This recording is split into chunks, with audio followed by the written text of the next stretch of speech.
Hello again. Let us start understanding the formation of negative sentences of indefinite tenses. अब हम देखेंगे कि हमारे indefinite tenses के अंदर negative sentence के अलावा interrogative sentence कैसे बनते हैं. सेम जैसे मैंने नेगेटिव सेंटेंस जब बनाए थे तो मैंने आपको पहले बता दिया था कि जो हमारी नॉर्मल स्ट्रक्चर होती है वो ये होती है. प्रेजेंट के साथ सिंगुलर और वर्ब के साथ एस ई एस या आई ई एस और आई प्लूरल के साथ first form directly and second form और उसके बाद विल शेल के साथ फर्स्ट फॉर्म ऑफ वर्ब. ये तो पॉजिटिव सेंटेंस के लिए है. अब देखते हैं इंटरोगेटिव में क्या होता है. देखिए नॉर्मल स्ट्रक्चर हम क्या लिखते हैं, सब्जेक्ट वर्ब ऑब्जेक्ट, ठीक है. और अगर हेल्पिंग वर्ब आती है तो हेल्पिंग वर्ब और ऑब्जेक्ट. हेल्पिंग वर्ब की हेल्प करती है तो साथ में आती है. देखिए जब हम नेगेटिव बनाते थे तो हम क्या करते थे, फर्स्ट सेकंड थर्ड पोजीशन पर यहाँ नोट लगा देते थे. अब हमारे पास नेगेटिव सेंटेंस तो हमने सीख लिए, अब हमें है सीखना इंटरोगेटिव सेंटेंस को. तो जब हेल्पिंग वर्ब मेरे पास है ही नहीं तो मैं इसको बाहर कहाँ से निकालूं. मेरे पास हेल्पिंग वर्ब होता नहीं तो मैं क्या करूं. जब है ही नहीं और होनी कहाँ चाहिए, यहाँ पर होनी चाहिए. तो इस तरीके से मेरी स्ट्रक्चर क्या बनेगी अगर आप देखेंगे तो मेरी स्ट्रक्चर बनती है helping verb, subject, verb, object और लास्ट में क्वेश्चन मार्क. मैं इसको इरेज करके ऊपर लिख देता हूँ. यहाँ तक आप इसका स्क्रीनशॉट ले सकते हैं या पॉज करके देख सकते हैं. क्योंकि स्पेस कम है सेंटेंस बनाने में, मेरे को स्पेस की कमी पड़ जाएगी. इसको मैं ऊपर लिख देता हूँ. देखिए तो मुझे इंटरोगेटिव बनाने में क्या लगा, नॉर्मल सेंटेंस मेरा था सब्जेक्ट था, वर्ब है और ऑब्जेक्ट है. ऐसे नॉर्मल सेंटेंस है क्योंकि इंडेफिनिट टेंस में हेल्पिंग वर्ब नहीं है.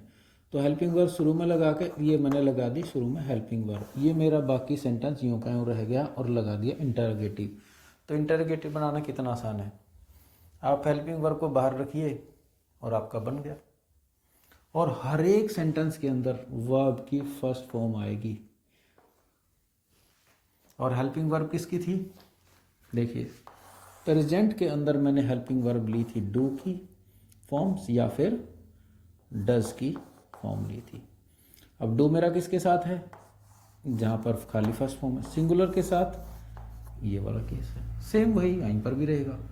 और ये कहाँ जाएंगे, स्टार्टिंग में. इसके बाद क्या होगा, same subject first form object, subject first form object, interrogative sign same. जब एस ई आई एस लग चुका है तो दोबारा एस ई आई एस नहीं लगेगा.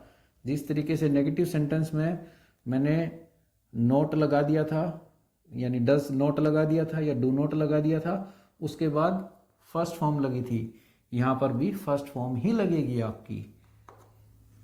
यहाँ पर सेकंड फॉर्म मुझे चाहिए हेल्पिंग वर्ब, तो डू की फॉर्म लग रही है तो यहाँ पर डू की सेकंड फॉर्म क्या हो जाएगी, डिड हो जाएगी. उसके बाद क्या है, वही सब्जेक्ट फर्स्ट फॉर्म ऑब्जेक्ट. हर जगह फर्स्ट फॉर्म. जैसे नेगेटिव सेंटेंस में हर जगह फर्स्ट फॉर्म लगी थी, इंटरोगेटिव में भी सब जगह फर्स्ट फॉर्म. एक ही फार्मूला है, कोई चेंज नहीं. यहाँ पर हेल्पिंग वर्ब का काम, जब भी इंटरोगेटिव सेंटेंस बनता है मेरा फ्यूचर का, तो बाहर कौन आता है, हमेशा विल या शेल बाहर आते हैं. इनके साथ अगर कहीं हेल्पिंग वर्ब लगी भी हुई थी, जो मैंने इंटरोगेटिव सेंटेंस की फॉर्मेशन बताई थी, बाकी सभी टेंसेस के लिए जहां पर भी हेल्पिंग वर्ब लगी हुई थी वो हेल्पिंग वर्ब वहीं रहती है, वो बाहर निकल कर नहीं आती. सिर्फ विल शेल बाहर निकल कर आते हैं. Indefinite, continuous, perfect, perfect continuous, future का कोई भी टेंस हो, सिर्फ विल शेल बाहर आएगा, बाकी सब यूं का यूं रहेगा. और हर जगह जो फॉर्म आती है फॉर्म भी वही रहेगी. इंडेफिनेट में फर्स्ट आती है फर्स्ट रहेगी. कंटिन्यूअस के अंदर फर्स्ट फॉर्म के साथ आईएनजी आता है तो वो यूं का यूं रहेगा. परफेक्ट के अंदर विल हैव शैल हैव के साथ थर्ड फॉर्म आती है तो थर्ड की थर्ड ही रहेगी.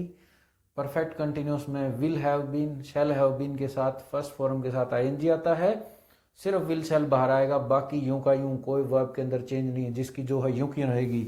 तो यहाँ पर मेरी ऑलरेडी फर्स्ट ही आती है तो फर्स्ट ही आएगी।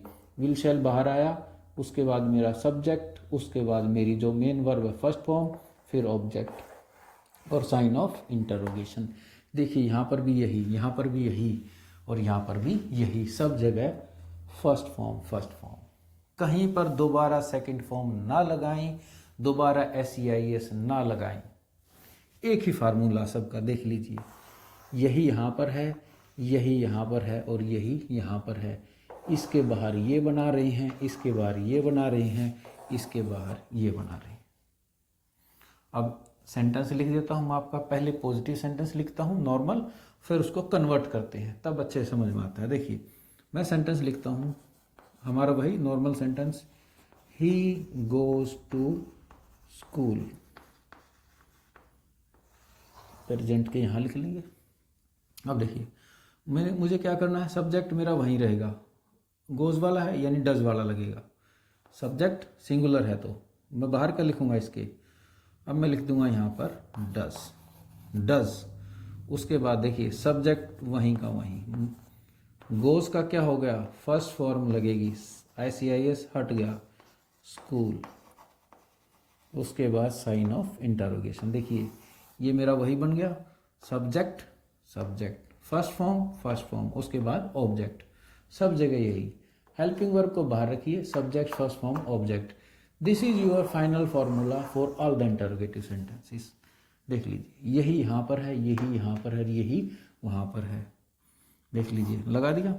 अब एक प्लूरल का देख लेते हैं, they work in a factory. ये सेंटेंस हमने पहले लिखे थे। अब दे यानी प्लूरल वाला आ गया, तो प्लूरल वाले के साथ क्या है, प्लूरल वाले के साथ डू लगेगा। तो अब क्या लगा दूं बाहर, डू। दे अपनी जगह पर, यहाँ पर पहले से फर्स्ट फॉर्म होती है तो ज़्यादा सोचने की जरूरत नहीं पड़ती। उसके बाद आगे in a factory, in sign of interrogation. देखिए सिर्फ मैंने ये लगाया, बाकी मेरा सेंटेंस क्या, मैंने ये सेंटेंस यूं का यूं नहीं लिख दिया, कोई भी चेंज नहीं किया, मैंने सिर्फ साइन ऑफ इंटरोगेशन लगाया है। यही सेंटेंस यूं का लिख दिया, बस बाहर डू लगा दिया। ये सेंटेंस भी अगर मैं देखें आप ध्यान से, मैंने ES को हटा दिया है, ES को हटा दिया है और बाहर क्या सिर्फ डज लगा दिया। यहां पर भी सेम तरीके से देखिए, इसी को देखते हैं हम। मेरा सेंटेंस क्या बनता था नॉर्मल, सेकंड फॉर्म के साथ वेंट बन जाती है, गो की second form, he went to school. अब इसको देखिए, बाहर क्या रखूं, डिड, उसके बाद सेम सब्जेक्ट, फिर फर्स्ट फॉर्म, वेंट की फर्स्ट फॉर्म क्या हो जाएगी मेरी, सेकंड फॉर्म से गो, ये कन्वर्ट होगी फर्स्ट फॉर्म में टू स्कूल और साइन ऑफ इंटरोगेशन। ये देखिए मैंने डिड को बाहर रखा, इसके अंदर मेरा क्या चेंज हुआ, सेकंड फॉर्म से फर्स्ट फॉर्म हुई, फर्स्ट फॉर्म होगी ना, सेकंड फॉर्म की जरूरत मेरी डिड ने पूरी कर दी, सेकंड फॉर्म मैंने लगा दी। अब दोबारा सेकंड फॉर्म नहीं लगाऊंगा, दोबारा सेकंड फॉर्म नहीं लगाऊंगा, डिड बाहर रख दिया। इसको देख लीजिए, क्योंकि यहाँ तो सब्जेक्ट कुछ भी हो सेकंड फॉर्म ही आती है।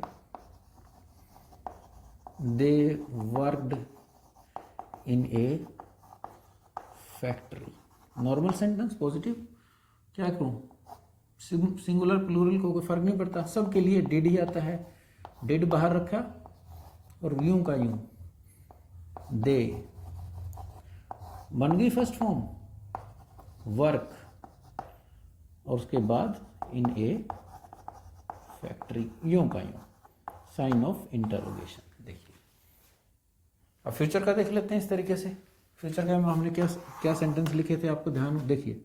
मैंने लिखा था नॉर्मल सेंटेंस था, I shall be 18 on Tuesday, Tuesday को मैं 18 साल का हो जाऊंगा।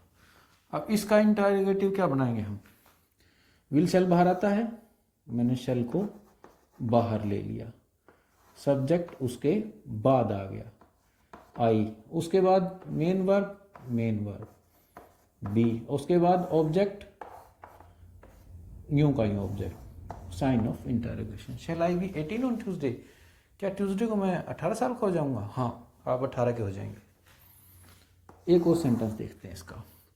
जैसे हमने लिखा था, it will be Tuesday tomorrow, जगह कम रहेगी, थोड़ा सा इधर करके लिख लेते हैं।